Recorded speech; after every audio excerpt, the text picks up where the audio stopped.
अस्सलाम वालेकुम friends, mister Kamran आपकी खिदमत में हाजिर है। ये है पार्ट 2 और इस वीडियो में मैं बात करूंगा इमिग्रेशन एक्ट 2026 के बारे कौन कौन से चेंजेस होम ऑफिस लेके आ रही है। हम बात करेंगे स्टेटमेंट ऑफ चेंजेस पर कि कौन से नए चेंजेस होम ऑफिस अभी लेके आ रही है स्टेटमेंट ऑफ चेंजेस के तहत, और उसके साथ साथ हम बात करेंगे ट्रांजिशन रूल्स पर। अभी क्या चेंजेस आ रहे हैं इन ट्रांजिशन रूल्स में, क्या ट्रांजिशन रूल्स होंगे या नहीं, और अब जब एंडी बर्नहम मंडे को प्राइम मिनिस्टर बन जाएंगे क्या इमिग्रेशन पॉलिसी में कोई रिलैक्सेशन आएगी या नहीं। सो आप सबसे रिक्वेस्ट है कि प्लीज इस वीडियो को जरूर एंड तक देखिएगा। अच्छा जी, अब हम आते हैं इमिग्रेशन बिल 2026 पर, not the statement of changes जो लास्ट वीक ऐलान किए गए थे। मैं अभी बात कर रहा हूं इस वक्त इमिग्रेशन बिल 2026 पर। तकरीबन एक माह पहले किंग स्पीच में गवर्नमेंट ने यह ऐलान किया था कि हम लेके आ रहे हैं इमिग्रेशन बिल 2026, 13 मई को बल्कि इन्होंने ये ऐलान किया था, और अब इसकी फर्स्ट नहीं सेकंड रीडिंग भी हो गई है।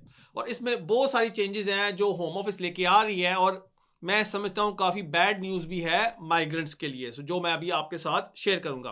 अब अगर हम देखें इस बिल को, पार्ट 1 में जो गवर्नमेंट है वो ये कह रही है कि हम लेके आएंगे इंडिपेंडेंट इमिग्रेशन अपील्स अथॉरिटी। ये एक इदारा होगा जहां नॉन क्वालिफाइड पीपल जो लोग होंगे वो ट्रेन किए जाएंगे और वो इमिग्रेशन अपील्स पर फैसले कर सकेंगे। यस, ये आपने सही सुना है। सो नॉन लीगल पीपल वो अब इमिग्रेशन अपील्स में फैसले दे सकेंगे। जिस तरह मैजिस्ट्रेट कोर्ट में लेमैन बैठते हैं और वो ये फैसले देते हैं, इसी तरह अब इमिग्रेशन अपील्स में ये इंडिपेंडेंट अपील्स अथॉरिटी बनाई जा रही है और यहाँ लोगों को ट्रेन किया जाएगा। और यह परेशानी वाली बात ये है, होम ऑफिस ये कहती है कि ये जो इदारा होगा ये होगा खुद मुख्तार इंडिपेंडेंट, लेकिन ये बेस्ड किया जाएगा होम ऑफिस में। तो एक तरफ आप कह रहे हैं कि ये इंडिपेंडेंट होगा लेकिन होम ऑफिस के साथ ही ये बेस्ड होगा। अब यहाँ आप खुद ये फैसला करें कि इसमें कितनी इंडिपेंडेंस होगी और इसमें होम ऑफिस का कितना इन्फ्लुएंस होगा ट्रेनिंग में, जहाँ जहाँ उनका वो मौक़िफ़ है वो दबाती है इन लोगों में कि जी इस तरह आपने फैसला देना है। So this is very worrying, but ये गवर्नमेंट ने ऐलान कर दिया है कि हम लेके आ रहे हैं द इंडिपेंडेंट अपील्स अथॉरिटी। अच्छा, एक और जो छोटा चेंज होम ऑफिस लेके आ रही है वो है कि अगर किसी को आप डिपोर्ट या रिमूव करने जा रहे हैं, आपने एज ए डिटेनी अगर आपके पास रीजंस है कि आपको रिमूव ना किया जाए, आपने सर्व करना है एक क्लेम नोटिस जहां आपने रीजंस देने हैं कि आपको रिमूव ना किया जाए। सो अभी है सेक्शन 120 नोटिस, बट अब होम ऑफिस इसको चेंज करेगी। आपने एक क्लेम नोटिस सर्व करना होगा होम ऑफिस को और वहां आपने रीजन देने होंगे कि आपको क्यों ना रिमूव किया जाए। So that's another new change जो होम ऑफिस लेके आ रही है। अच्छा जी, अब हम बात करते हैं आर्टिकल 8 पर, and it's bad news unfortunately. जी हाँ, आपने सही सुना है, बैड न्यूज। अब यहां होम ऑफिस क्या कर रही है, एक नया सेक्शन लेके आ रही है जो है 117AA। यहां जजेस ने नए फैक्टर्स कंसिडर करने होंगे। जहां कोई बंदा एक आर्टिकल 8 की आर्गुमेंट लेके आता है, ये नए फैक्टर्स है जहां जज ने इनको कंसिडर करना होगा। अगर हम अभी देखें इस वक्त जो फैक्टर्स हैं वो आते हैं अंडर 117B, पर अभी होम ऑफिस एक नया सेक्शन लेके आ रही है 117AA, और इसको मद्देनजर रख के जज ने फैसला करना होगा क्या मुनासिब है किसी को हम यहाँ यूके से रिमूव करें या नहीं। इस वक्त अगर हम लॉ को देखें आर्टिकल 8 को, अगर आप यहाँ रह रहे हैं 10 साल 12 साल, आप आर्ग्यू कर सकते हैं कि जी मैंने यहाँ अपनी प्राइवेट लाइफ इस्टेब्लिश कर ली है, ओके। और अगर आपके यहाँ बहन भाई रहते हैं उनको भी आप इस चीज़ में शामिल कर सकते हैं कि जी मेरी यहाँ फैमिली लाइफ है, मेरे भाई हैं वो मुझे हेल्प करते हैं, मुझे सपोर्ट करते हैं। अगर आपकी तबीयत ठीक नहीं है वो आपकी देखभाल भी करते हैं, उसको लेके आप ये चीज़ आर्ग्यू कर सकते हैं कि देखें जी सारा मेरा परिवार यहाँ है या मेरे बहन भाई यहाँ हैं, आप मुझे रिमूव ना करें। और ज़्यादातर जज इसको कंसिडर करके आपकी अपील को ग्रांट कर देता है। नाउ होम ऑफिस इस चीज़ को चेंज कर रही है।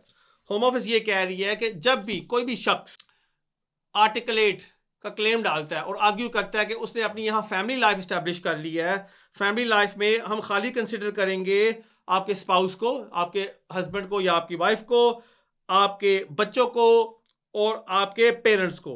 सो इसमें हम आपके बहन भाइयों को शामिल नहीं करेंगे। सो अगर जब ये बिल आ जाता है और आप कहते हैं कि जी मेरे बहन भाई यहाँ हैं, मुझे सपोर्ट करते हैं, जज उस चीज को वजन अब नहीं देगा। सो बैड न्यूज है। नाउ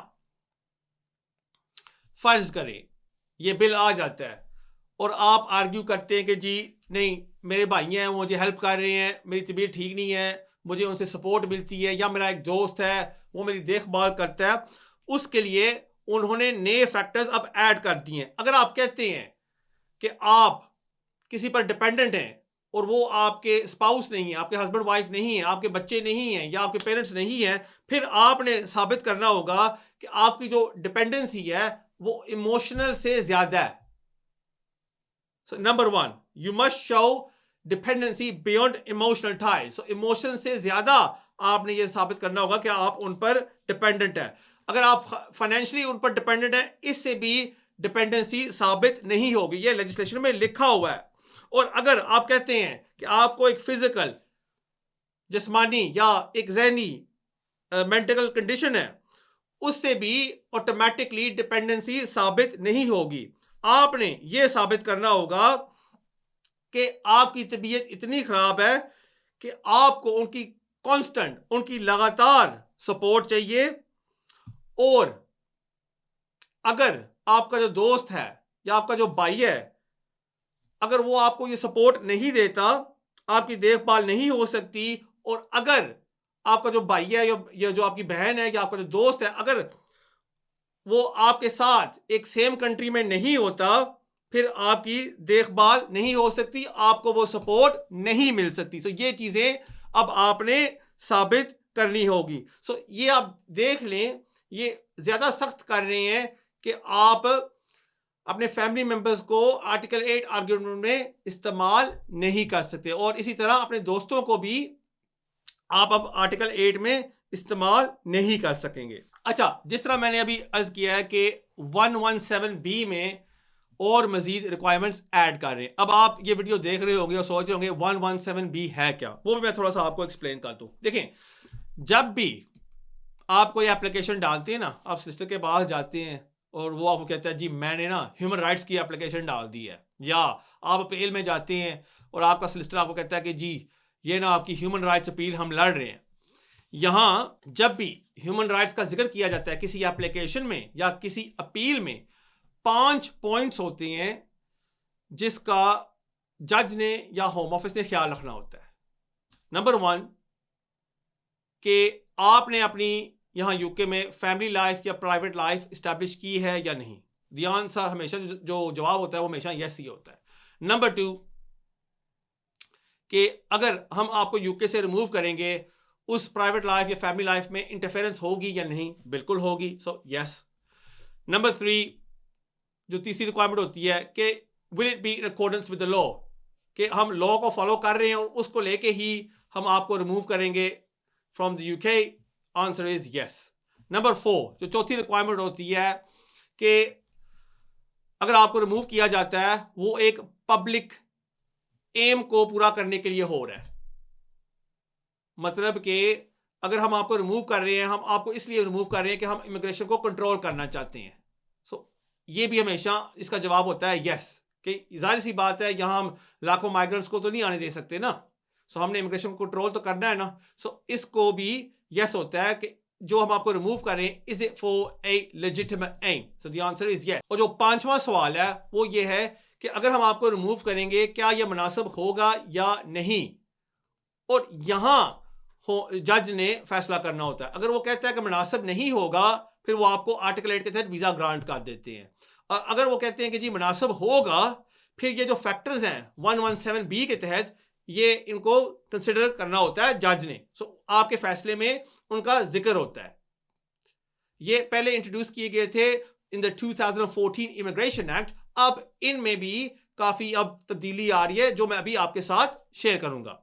अगर हम जाएं 117B3 पर, अभी अगर हम इसको पढ़ें, यहां लिखा हुआ है कि अगर कोई शख्स currently person seeking leave to enter or remain are financially independent and are not a burden on taxpayers and are able to integrate into society. So ये अभी ये लिखा हुआ है कि अगर कोई शख्स यहाँ यूके में एंटर होना चाहता है या यहाँ वीज़ा हासिल करना चाहता है, वो यहाँ यूके में ऑलरेडी मौजूद है, उसने ये साबित करना है कि वो फाइनेंशियली इंडिपेंडेंट है और अगर उसको वीज़ा ग्रांट किया जाएगा वो टैक्स पेज पर बोझ नहीं होगा और वो माशरे में भी इंटीग्रेट कर सकेगा. वेरी सिंपल रिक्वायरमेंट जो हर शख्स ये पूरी कर सकता है. अगर किसी के पास इस वक्त स्टेटस नहीं है, वो कह सकता है कि जी जैसे ही मुझे जॉब मिलेगी मैं काम कर लूंगा, और जज इसको मद्देनजर रख के कहते हैं कि जी 117B3 ये जो रिक्वायरमेंट है ये पूरी हो गई है. लेकिन अब होम ऑफिस इसको चेंज कर रही है. वो ये कह रही है कि अगर कोई भी शख्स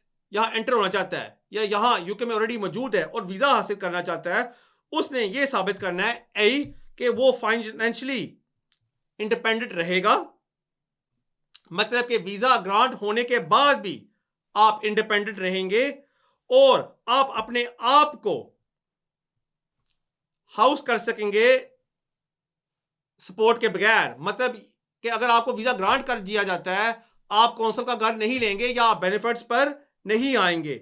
और उसके साथ तीसरा पॉइंट भी ऐड कर रहे हैं कि आप रिलायंट नहीं हो जाएंगे हेल्थ या स्पेशल सर्विसेज पर. मतलब कि अगर आप ज़ईफ हैं, यहाँ आपको मैं भी मेडिकल कंडीशंस हैं, अगर हम आपको वीज़ा ग्रांट कर देते हैं, आप तो यहाँ रिलायंट हो जाएंगे हेल्थ सर्विस पर, आप तो जाते रहेंगे, आपको तो और मज़ीद ज़रूरत होगी.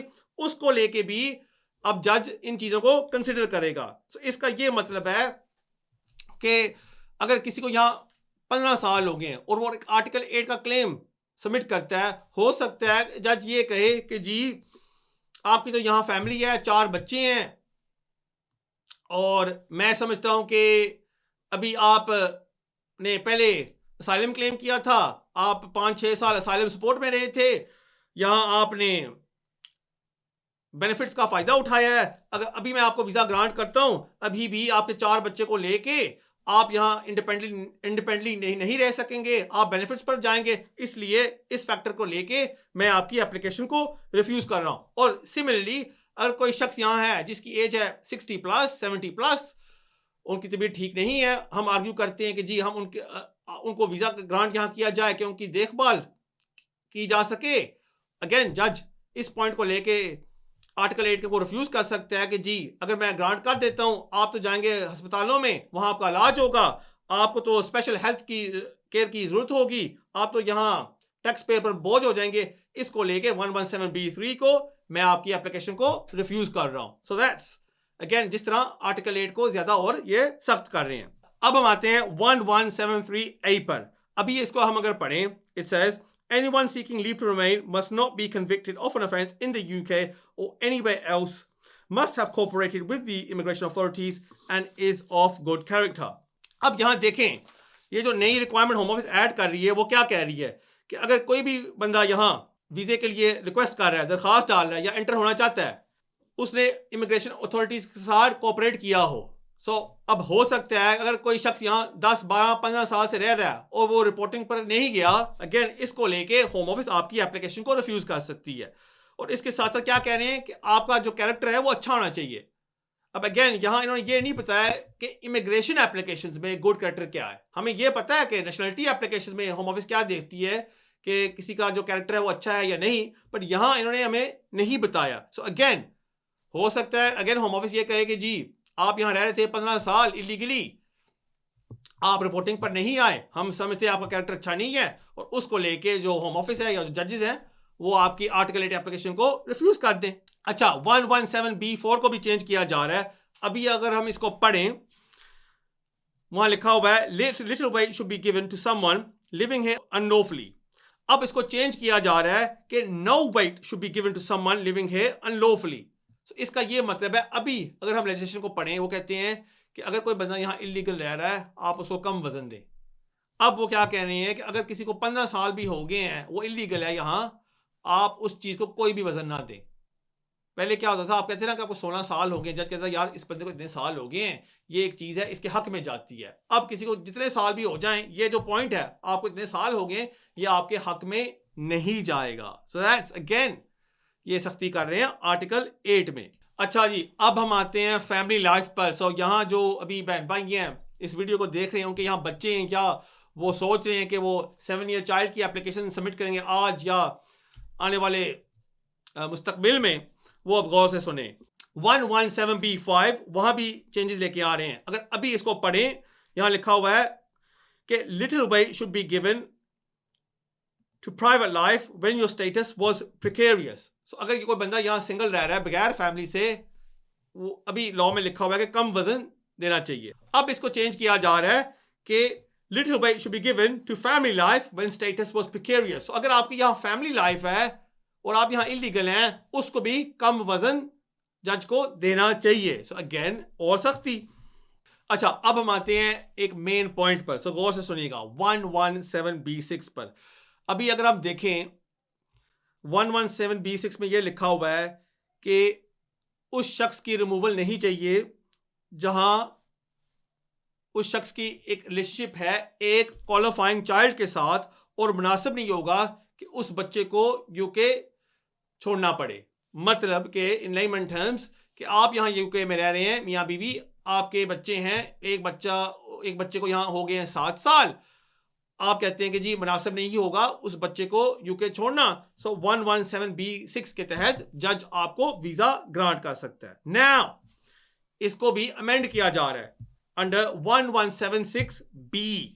यहां ये क्या कह रही हैं कि अगर आप कहते हैं कि जी मेरे बच्चे को यहाँ 7 साल हो गए हैं और मुनासिब नहीं होगा कि मेरा बच्चा यूके छोड़ के जाए, आपने अब ये साबित करना होगा कि अगर बच्चा यहाँ यूके छोड़ता है उसको कोई भी एजुकेशन अपनी होम कंट्री में नहीं मिलेगी।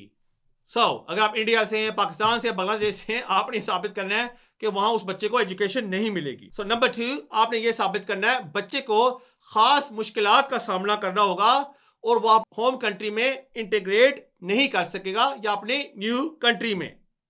और जो तीसरा पॉइंट है जो आपने साबित करना होगा वो ये है कि जो बच्चे की जो रिलोकेशन है नए कंट्री में, वो उस पर एक लॉन्ग टर्म नेगेटिव इंपैक्ट होगा उसके सेहत पर। ये चीजें अब जज कंसिडर करेगा। अगर जज समझता है कि नहीं जी पाकिस्तान इंडिया में तो एजुकेशन सिस्टम है, बच्चा अभी अपने पेरेंट्स के साथ उर्दू पंजाबी में बात करता है, हिंदी में, गुजराती में, वो तो वहाँ इंडिया पाकिस्तान में इंटीग्रेट भी कर सकेगा और वहाँ उसकी सेहत को कोई नेगेटिव इंपैक्ट तो नहीं होगा क्योंकि वहाँ तो बेशुमार अस्पताल हैं। जज कह सकता है कि जी मैं समझता हूँ मुनासिब है, चाहे आपके बच्चे को यहाँ 7 साल हो गए हैं, आप सारी फैमिली जाके इंडिया या पाकिस्तान में जाके रह सकते हैं। So that's very very strict. So जब भी अब आप 7 ईयर चाइल्ड एप्लीकेशन सबमिट करते हैं, इन चीज़ों का आपने खुसूसी ख्याल रखना है। सो प्लीज प्लीज प्लीज जरूर इन चीज़ों का आपने ख्याल रखना है। लास्टली हम आते हैं डिपोर्टेशन पर। यहां भी अमेंडमेंट्स हो रही हैं अंडर 117C। जजेस को और मजीद पावर दी जा रही है जहां वो किसी क्रिमिनल को यूके से डिपोर्ट कर सकते हैं। यहां अब जज देखेंगे जो आपने जुर्म किया है वो उस पर सोसाइटी पर क्या इंपैक्ट होता है। जितना ही सोसाइटी पर इंपैक्ट होगा उतना ही जज आपके खिलाफ डिपोर्टेशन ऑर्डर देगा। जितना भी सीरियस क्राइम है उतना ही चांसेस हो गए कि जज आपको अब डिपोर्ट कर देगा। वो ये नहीं देखेंगे कि आपको सजा कितने सालों की मिली है, जितना ही नेगेटिव इंपैक्ट सोसाइटी को होता है उस जुर्म से जज आपको अब डिपोर्ट कर देगा। और एक और चीज़ भी मैं आपको बता चलूं कि डिपोर्टेशन के हवाले से जो सेंटेंसिंग थ्रेशोल्ड्स थे पहले कि अगर आपको 1 से 4 साल की सज़ा होती है, आप ये डिफेंस इस्तेमाल कर सकते हैं फैमिली लाइफ की, प्राइवेट लाइफ की, और अगर 4 साल से ज़्यादा है आप कंपेलिंग सर्कमस्टांसेस का फ़ायदा उठा सकते हैं। अब उन थ्रेशोल्ड को चेंज करके रिप्लेस किया जा रहा है with exceptional circumstances. So again काफ़ी चेंजेस अब डिपोर्टेशन में भी आ रही हैं। अच्छा, एक और छोटी अपडेट जो मैं आपके साथ शेयर करूं, जो असाइलम और ह्यूमैनिटेरियन प्रोटेक्शन है उसको यूनिफाई किया जा रहा है। मतलब कि उसको अब एक ही स्टेटस दिया जाएगा जिसका नाम होगा को प्रोटेक्शन। अच्छा जी, होम ऑफिस स्लेवरी और ट्रैफिकिंग केसेस में भी चेंजेस कर रहा है। उनका ये कहना है कि इन केसेस में बहुत सारा अब्यूज हो रहा है और इसमें भी हम अब तब्दीली लेके आ रहे हैं। मेन चीज यहां ये हो रही है कि एक क्रेडिबिलिटी असेसमेंट की जाएगी अगर आप एक लेट क्लेम करते हैं। बहुत सारे लोग हैं जो डिटेंशन में होते हैं, वो एक स्लेवरी और ट्रैफिकिंग का केस डाल देते हैं। यहाँ होम ऑफिस एक क्रेडिबिलिटी असेसमेंट करेगी, और अगर वो समझते हैं कि आप इसको बैड फेथ में स्लेवरी और ट्रैफिकिंग का केस डाल रहे हैं, आपको वो डिस्क्वालीफाई कर देंगे। और उसके साथ साथ जो मेन चेंज इस रूट में आ रहा है, which is very bad news, कि जहां आपको as a VTS, as a victim of slavery या as a victim of trafficking, as a psychological support आपको अप टू 2.5 साल का वीजा ग्रांट किया जाता था, इसको भी अब रिमूव किया जा रहा है। सो जहां होम ऑफिस ये तस्दीक कर देती थी कि आपके साथ स्लेवरी और ट्रैफिकिंग हुई है, और वहां इमोशनल बेस के तहत आपको 2.5 साल का वीजा ये ग्रांट कर दी थी, अब इस डिस्क्रेशनरी लीव को भी होम ऑफिस रिमूव कर रही है। सो ये थी updates in relation to the immigration act 2026। Again इसको जरूर देखिएगा डिटेल में, शायद आपको 2-3 दफा इसको देखना पड़े, और अपने दोस्तों के साथ और अपने लॉयर्स के साथ भी जरूर इसको शेयर करिएगा। अच्छा जी, बैड न्यूज़ तो मैंने बहुत आपके साथ शेयर कर लिया, अब थोड़ी सी गुड न्यूज़ भी आप सबके लिए है। होम ऑफिस ने 9 जुलाई को स्टेटमेंट ऑफ चेंजेस का ऐलान किया था, और वहाँ थोड़ी सी गुड न्यूज़ भी आ रही है, ख़ास तौर पर अंडर अपेंडिक्स सूटेबिलिटी 13.1। नाउ ये मैं आपको एक्सप्लेन करता जाऊँ। जहाँ आपको ये एप्लीकेशन सबमिट करते थे 3C के तहत, और for example skilled worker application की, और वो रिफ्यूज़ हो जाती थी, आप डालते थे admin review application. Home office क्या करती थी, जब आपकी एडमिन रिव्यू एप्लीकेशन रिफ्यूज़ हो जाती थी, वहाँ आपको इमिग्रेशन बेल पर डाल के आप किसी और कैटेगरी में एप्लीकेशन सबमिट नहीं कर सकते थे, चाहे आपके पास 14 डेज क्यों ना हो। आप इमिग्रेशन बेल की वजह से 39E या जिसको कहते हैं अब अपेंडिक्स सूटेबिलिटी 13.1, उसका फायदा नहीं उठा सकते थे। अब the good news is home office ने इस रूल को अमेंड कर दिया है। सो चाहे आप इमिग्रेशन बेल पर हैं और आपकी एप्लीकेशन होम ऑफिस रिफ्यूज कर देती है, आप विद इन 14 डेज में कोई और एप्लीकेशन सबमिट कर सकते हैं, और अगर आप उसकी सारी रिक्वायरमेंट्स पूरी करते हैं, दी एलिजिबिलिटी रिक्वायरमेंट्स, होम ऑफिस आपको वीज़ा ग्रांट कर देगी। सो मैं आपको एक मिसाल देता हूं कि फ़र्ज करें अगेन आपने स्किल्ड वर्कर की एप्लीकेशन सबमिट की, एंड वो एप्लीकेशन पेंडिंग रहती है, और आप आ जाते हैं 3C पर, वो रिफ्यूज़ हो जाती है, आप डालते हैं 14 डेज के अंदर एडमिन रिव्यू की एप्लीकेशन। अब आपकी जो एडमिन रिव्यू एप्लीकेशन है वो सार बार रिफ्यूज़ हो जाती है। अब यहाँ क्या होता था, पहले होम ऑफिस रिफ्यूज़ करके आपको ओवरस्टेयर कहला देती थी, क्योंकि आप थे अब इमिग्रेशन बेल पर। अब अगर फर्ज करें आज या 3 अगस्त के बाद जब ये रूल आएगा, अगर फर्ज करें आपकी एडमिन रिव्यू एप्लीकेशन रिफ्यूज हो जाती है और होम ऑफिस वहां आपको इमिग्रेशन बेल पर डाल भी देती है, उसके बावजूद भी विद इन 14 डेज में आप कोई और एप्लीकेशन सबमिट कर सकेंगे, again may be another skilled worker application, जहां आप होंगे एन ओवरस्टेयर बट नॉट इलीगल। सो वहां आपके पास वर्किंग राइट्स नहीं होंगे, लेकिन दी वैलिडिटी रिक्वायरमेंट्स जो हैं वो आप सारी पूरी करेंगे, एंड अगर आप एलिजिबिलिटी रिक्वायरमेंट्स पूरी करते हैं, आपको होम ऑफिस वीजा ग्रांट कर देगी। So this is very good news. बहुत सारे लोग हैं जो मैं जानता हूं जो अभी इस वक्त एडमिन रिव्यू का जवाब वेट कर रहे हैं, और उनको ये फिक्र था कि अगर वो रिफ्यूज़ हो जाता है उसके बाद तो हम स्विच नहीं कर सकेंगे। और ख़ास तौर हमारे एक व्यूअर हैं जिनका नाम भी मैं अभी ले लेता हूँ, जितेंद्र साहब, उनके लिए बहुत अच्छी गुड न्यूज़ है, क्योंकि अभी उनका जो एडमिन रिव्यू है वो पेंडिंग है। सो अब इनको स्विच करने की ज़रूरत नहीं है, जैसे ही उसका जवाब आ जाए विद इन 14 डेज में वो दोबारा एक स्किल्ड वर्कर एप्लीकेशन सबमिट कर सकेंगे। So good news they. And एक और जो गुड न्यूज़ है वो है ग्रेजुएट वीज़ा होल्डर्स के लिए। यहाँ होम ऑफिस ने एक अमेंडमेंट की है अंडर 9.4A। पहले क्या होता था कि अगर आप ग्रेजुएट वीज़े पर थे और उस दौरान आपका यहाँ यूके में बच्चा पैदा होता है, होम ऑफिस उस बच्चे को वीज़ा ग्रांट नहीं करती थी। उसको मद्देनजर रख के अब होम ऑफिस ने इस रूल को अमेंड कर दिया है कि अगर ग्रेजुएट वीज़े के दौरान आपका बच्चा होता है, उसको भी इन लाइन पेरेंट्स के साथ होम ऑफिस वीज़ा ग्रांट कर देगी। अच्छा, so ये थी की changes from the statement of changes. I think ये दो चीज़ें हैं जो गुड न्यूज़ हैं माइग्रेंट्स के लिए, सो ज़रूर इसका आपने फ़ायदा उठाना है। जब से मैंने लास्ट वीडियो पब्लिश की थी अपनी 3 वीक पहले, बहुत सारा कुछ हो गया है यहाँ यूके में। केयर स्टारमर ने 22 जून को ऐलान कर दिया कि जी वो अब रिज़ाइन करने जा रहे हैं। उसके साथ साथ फिर ये ऐलान हो गया कि जो एंडी बर्नम है वो बनेंगे लेबर पार्टी लीडर। अब बहुत सारे बहन भाई हैं इस वक्त जो ये सवाल पूछ रहे हैं कि जी क्या ट्रांजिशन रूल्स आएंगे या नहीं, या जो लेबर गवर्नमेंट है एंडी बर्नम के अंडर वो किस तरह की इमिग्रेशन पॉलिसी लेके आएगी। नाउ अगेन मैं आपको ये बताता चलूँ, पहले इन नवंबर 2025 एंडी बर्नम ने एक रेडियो इंटरव्यू दिया था जहां उसने कहा था कि मैं समझता हूं कि अगर आप ये 10 ईयर क्वालिफाइंग पीरियड बढ़ा देंगे फ्रॉम 5 years to 10 years, इससे लोग यूके में इंटीग्रेट नहीं कर सकेंगे। सो उसका ये कहना था कि मैं इस चीज़ से खिलाफ हूँ। फिर हम आते हैं 23 जून को हाउस ऑफ लॉर्ड्स कमेटी वो एक रिपोर्ट पब्लिश करती है जहां वो ये कहती है कि जो चेंजेस होम ऑफिस कहती है वो लेके आना चाहती है, इसका जो इम्पैक्ट है उसका हम अभी सही तरह फैसला नहीं कर सकते क्योंकि हमें नहीं पता कि यहाँ जो माइग्रेंट्स हैं उनकी तादाद कितनी है। हमारे पास एग्जैक्ट नंबर हमारे पास नहीं है। उन्होंने ये भी कहा रिपोर्ट में कि हम समझते हैं कि अगर ये जो क्वालिफाइंग पीरियड है अगर हम इसको बढ़ा देते हैं फ्रॉम 5 years to 10 years, ये एक नेगेटिव इम्पैक्ट होगा लोअर इनकम फैमिलीज पर, लोअर इनकम माइग्रेंट्स पर, और वो सोसाइटी में इंटीग्रेट नहीं कर सकेंगे पॉवर्टी की वजह से। उन्होंने ये भी कहा कि जी हम अर्ज करते हैं, हम दरख्वास्त करते हैं गवर्नमेंट को कि इन प्लान्स को आगे ना लेके जाएं।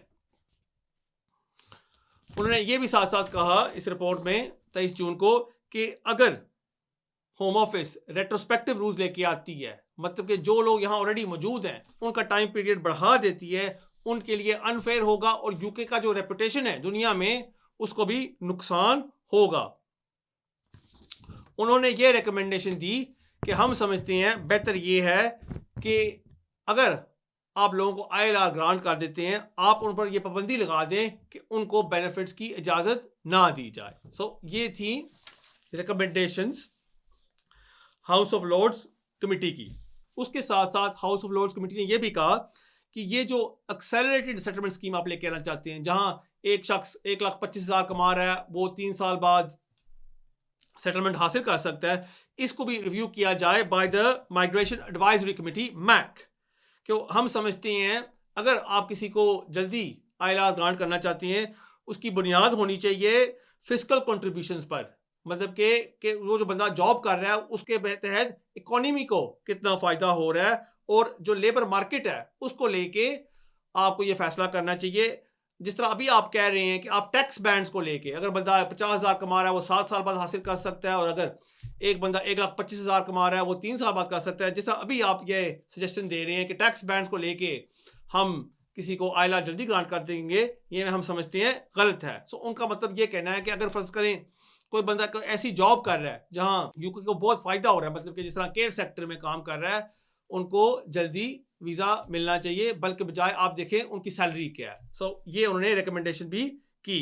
उन्होंने ये भी कहा कि जो अभी गवर्नमेंट प्रपोज कर रही है कि डिपेंडेंस को इंडिपेंडेंटली ILR हासिल करना चाहिए, ये भी हम समझते हैं गलत है। जहां एक फैमिली की इनकम हाई है टोटल, फिर डिपेंडेंट्स को भी सेम टाइम मेन एप्लीकेंट के साथ ILR मिलनी चाहिए।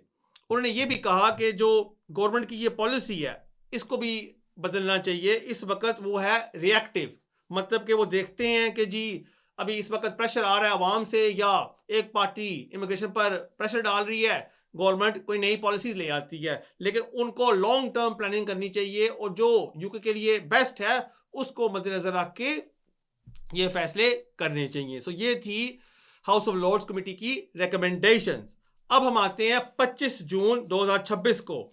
यहां जो हमारे इमिग्रेशन मिनिस्टर हैं माइक टैप, वो एक आर्टिकल पब्लिश करते हैं इन द टाइम्स न्यूज़पेपर और वो कहते हैं कि जी जो केयर वर्कर्स हैं मैं समझता हूँ उनको एग्जेम्प्ट करना चाहिए इन नए रूल से।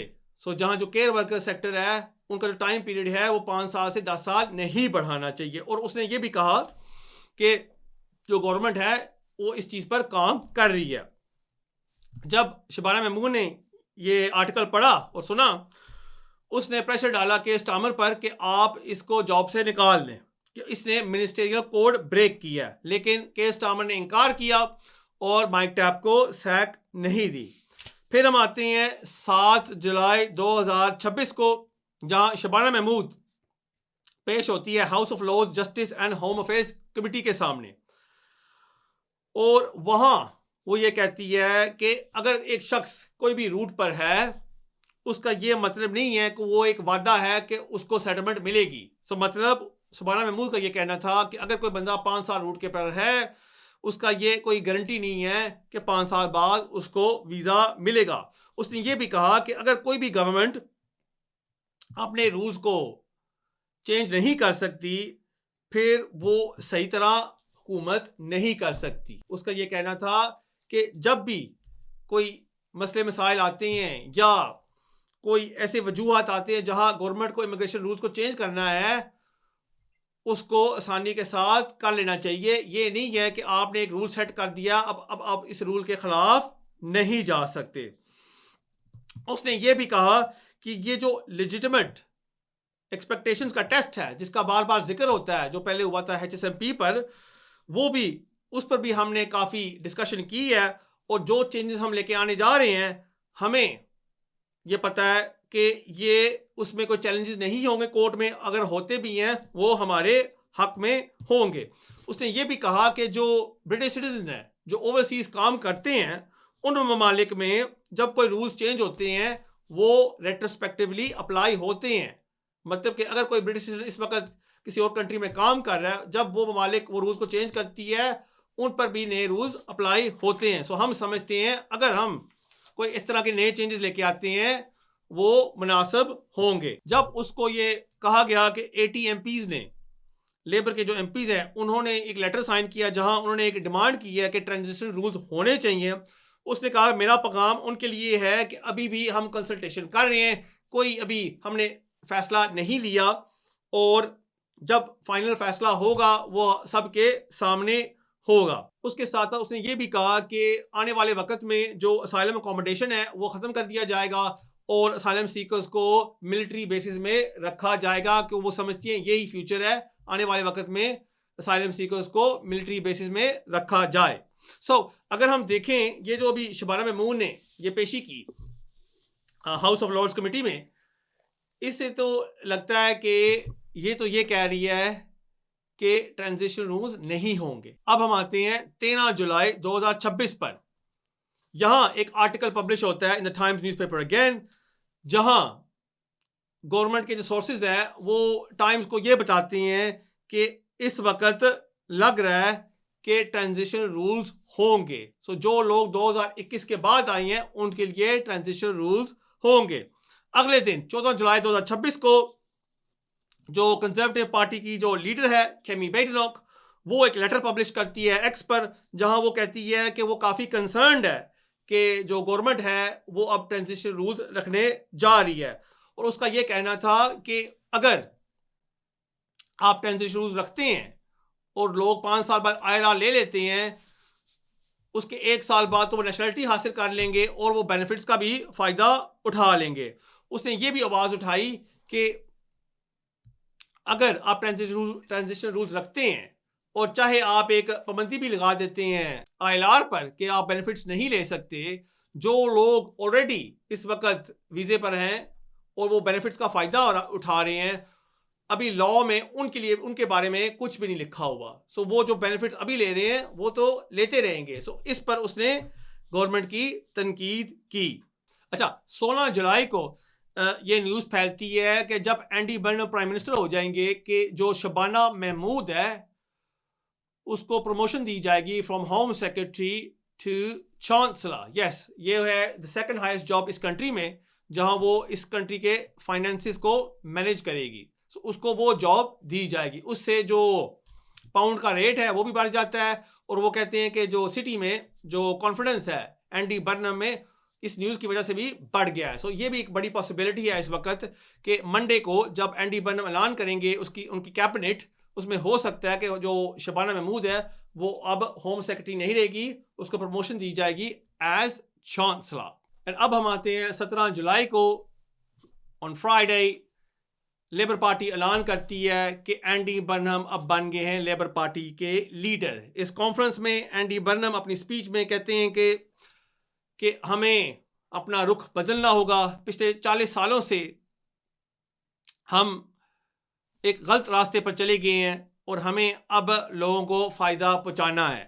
उसके साथ साथ उन्हें 5 पॉइंट्स पर बातें की। नंबर 1 कि हमें लेबर इन फाइटिंग स्टॉप करनी होगी। तकरीबन 2005-6 से लेबर में ये आप समझ लें एक जिद्दोजहद चल रही है। जब से टोनी ब्लेयर प्राइम मिनिस्टर थे, वहाँ जो गॉर्डन ब्राउन थे वो कहते थे कि अब जो है टोनी ब्लेयर वो रिज़ाइन हो जाएं ताकि मैं प्राइम मिनिस्टर बन जाऊं। उसके बाद फिर जेरेमी कॉर्बिन प्राइम बनते हैं पार्टी लीडर। वहाँ भी लेबर पार्टी फिर उसको कहती है कि आप रिज़ाइन करो।